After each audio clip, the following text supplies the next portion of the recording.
오늘도 여러분들의 마음 챙김을 함께할 똑똑한 마음의 아이브랜드입니다.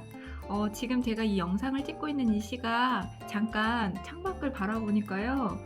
전국적으로 눈이 지금 다 내리고 있는지는 모르겠지만 제가 살고 있는 이곳에는 정말 많이 눈발이 흩날려서 갑자기 그 어렸을 때 그 산 위에서 비닐포대를 깔고 미끄럼을 탔던, 그리고 고드름이 열렸던, 그리고 그 고드름으로 그 서로 칼들처럼 이렇게 막 싸우고 아니면은 그 고드름을 먹기도 했던 그런 순간들이 기억이 나는데, 여러분들께서는 눈 보니 어떤 생각이 드는지 궁금해서 한번 나누어 보았습니다. 여러분들께서는 마음 챙김을 어떻게 하고 계시나요?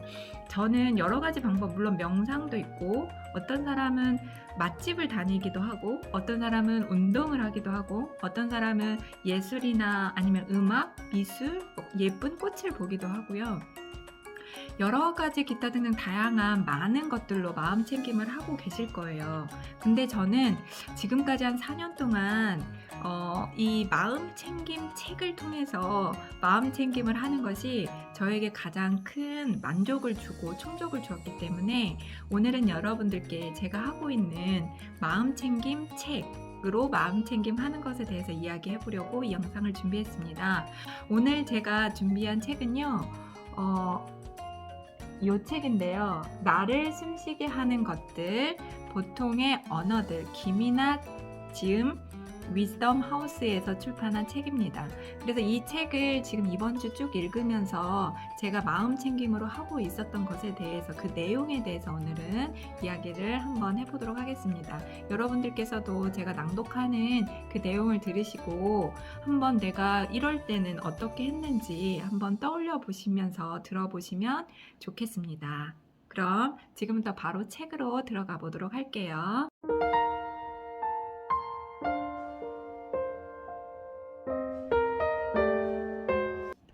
나를 숨쉬게 하는 보통의 언어들 중 파트 1에 있는 관계의 언어에 대해서 3가지를 함께 이야기해 보도록 할게요. 첫 번째, 백화점에 거울을 두고 마법의 거울이라고 하죠. 사진의 어플처럼 기분 좋게 하는 보정이 들어가 있어 다리도 길어 보이고 옷 맵시도 살아나게 하잖아요. 이것이 그 안에 거울에 어떠한 트릭이 있다는 걸 알면서도 걸쳐본 옷에 우리는 흘린 듯 돈을 지불하지요. 반대로 화장품 코너에는 진실의 거울이 있어 그 거울로 내 얼굴을 보면 유난히 오늘따라 내 모공이 뭐라도 저장할 수 있을 것 같은 거대한 크기로 보여 뭐라도 사지 않으면 안 될 것 같은 압박감을 받기도 하고요. 사람도 그런 것 같아요. 내 모습은 거울에 비친 모습으로 확인이 가능하지 절대로 직접 마주할 수 없잖아요. 따지고 보면 실제로 내가 어떻게 생겼는지 본인이 제일 모르는 것 같아요. 그리고 이것은 외면뿐 아니라 시시각각 변하는 내면도 마찬가지일 거예요. 지금 여러분 곁에 있는 사람은 당신을 야무지고 똑부러지는 모습만 보이게 하는 상대인가요? 아니면 나의 허술하고 실수투성이의 모습만 꺼내게 하는 상대인가요? 사랑하기에 좋은 사람은 그 사람과 함께 할 때 나의 가장 성숙하고 괜찮은 모습이 나오게 하는 사람이 아닐까요? 그러니 나의 부족한 모습을 끊임없이 비춰주는 사람에게 혹여 이런 사람이 그래도 나를 발전시켜 주겠지라는 마음에 매여 있지 않았으면 좋겠어요. 타인의 시선으로부터만 발견되는 나의 고유한 아름다움, 훌륭함이란 건 분명 있어요. 그리고 그런 좋은 모습을 볼수록 나 역시도 스스로를 그렇게 믿을 수 있게 될 거고요. 이런 관계에서는 마르지 않는 시너지가 샘솟기도 하지요. 지나친 미화에만 길들여지지 않는다면 말이에요. 그러니 지금 당신 곁에 수많은 거울들을 떠올려 보세요. 어떤 거울 앞에서 여러분이 가장 괜찮은 사람이었나요? 그리고 나를 가장 괜찮게 하는 거울은 누구였나요? 저는 이 부분의 내용을 들으면서 지금 제 옆에 있는 사람이 어떤 사람인지, 나를 성장시키고 성숙시키고 나의 발전에 도움이 되는 사람들이 제 주위에 있는지, 아니면 반대로 그 사람하고 함께 있으면 내가 너무 초라해지거나 내가 무언가를 너무 희생해야 된다라는 그런 압박감으로 있는지, 또 나는 그 상대방에게 어떠한 사람인지에 대해서 생각해 볼 수 있는 시간이 되어서 정말 좋았습니다. 여러분은 어떤가요? 두 번째, 선을 긋다. 그 사람과 나 사이의 거리. 누군가에게 약간의 불편함을 느낄 때 그것을 그렇다고 말하거나 표현하는 것을 두고 선을 긋는다 라고 말합니다. 그리고 이 표현에 자동적으로 따라붙는 감정은 서운함이고요. 그걸 모두가 알고 있기에 선을 그을 펜을 쥔 사람은 머뭇거리게 됩니다. 어쩐지 매몰찬 행동 같으니까요. 저는 아무리 친한 사람이라도 모두 약간씩의 거리를 두는 편입니다. 가까워도 거리를 둬야 한다고 말할 때마다 구구절절 설명하게 되는 건 제 의도와 거리를 둔다라는 말이 가진 쓰임새가 다르기 때문이에요. 소중한 사람일수록 잘 바라보아야 하죠. 세심히 살펴야 하고요. 무언가를 제대로 보려면 최소 서너 발자국 정도는 떨어져 있어야 합니다. 사람의 마음도 그렇죠. 당연히 잘 안다고 여기는 순간 그 관계는 V3가 깔리지 않는 컴퓨터처럼 되고 마니까요.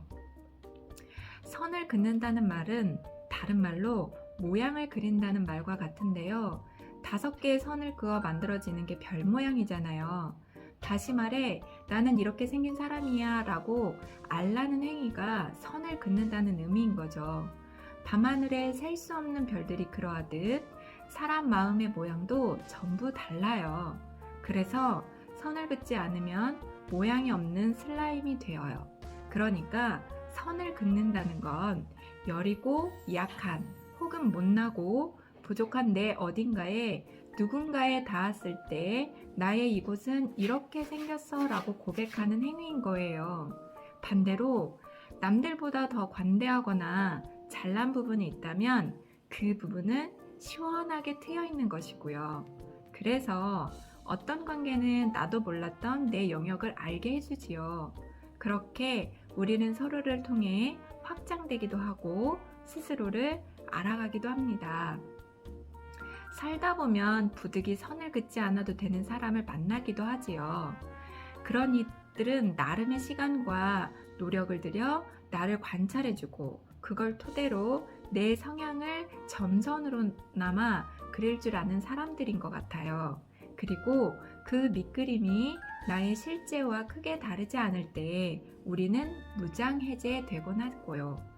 이것이 얼마나 귀한 일인지 알기에 이런 사람을 만나면 저 또한 열심히 점선으로 상대를 스케치해 봅니다. 이곳은 예민하겠지? 이곳은 흥미로워할 거야 하면서 말이에요.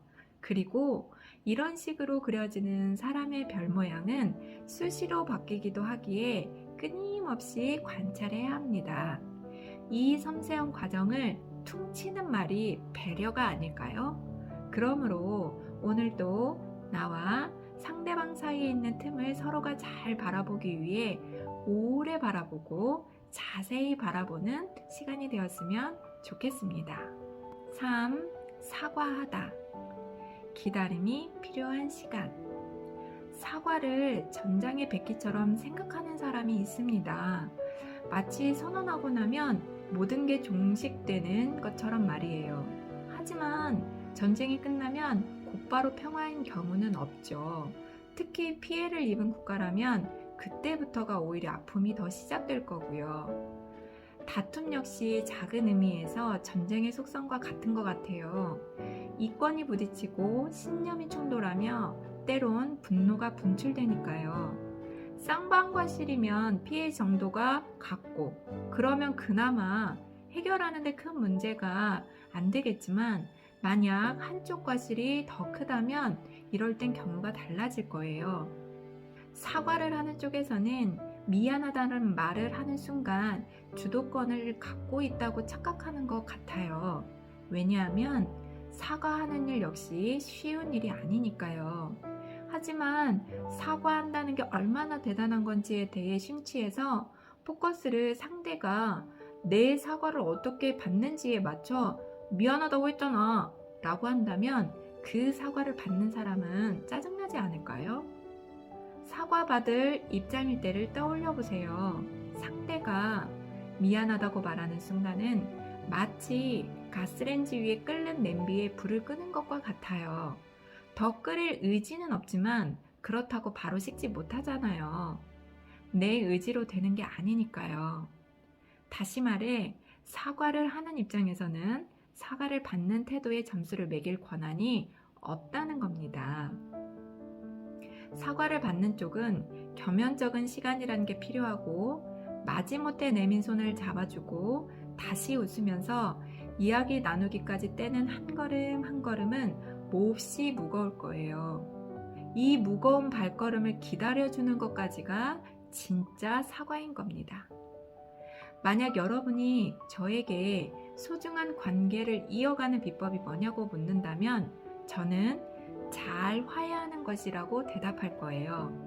소중한 관계일수록 거리가 가깝고 가까울수록 갈등이 생길 확률은 높으니까요. 그러니 이 갈등을 어떻게 만져서 다음 단계로 나아갈지를 잘 생각해야 합니다.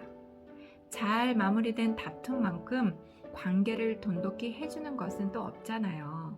그러니 만약 당신이 잘못을 저지른 경우라면 차라리 당신에게 이 관계를 더 견고히 만들 기회가 주어진 것이라 생각해 보세요. 그리고 잊지 마세요. 사과는 AS 기간이 가장 중요하다는 것을요. 지금까지 마음챙김체에 나를 숨쉬게 하는 보통의 언어들, 김이나 지음, 이 책으로 마음챙김을 해보았는데요. 여러분 어떠셨는지 궁금해요. 저는 처음에 이 책을 읽고 그리고 지금 다시 유튜브를 기획하고 이렇게 영상을 제작하면서 계속 읽다 보니 마음의 온도가 1도쯤은 올라간 것 같아 정말 따뜻합니다. 우리의 일상이 매일 행복하진 않지만 행복한 일은 매일 있기 때문에 여러분들께서도 그 행복을 누리실 수 있도록 마음챙김을 오늘도 잘 해보셨으면 좋겠습니다. 끝까지 경청해 주시고 시청해 주셔서 진심으로 감사드리며 지금까지 여러분들의 마음챙김을 함께한 똑똑한 마음의 아이브랜드였습니다.